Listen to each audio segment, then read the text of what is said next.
I want that necklace. Don't worry.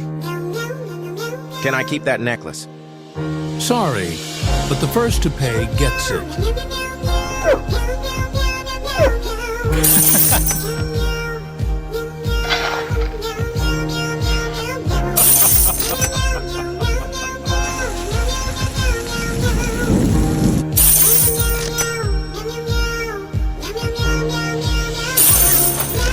It has been bought by that gentleman.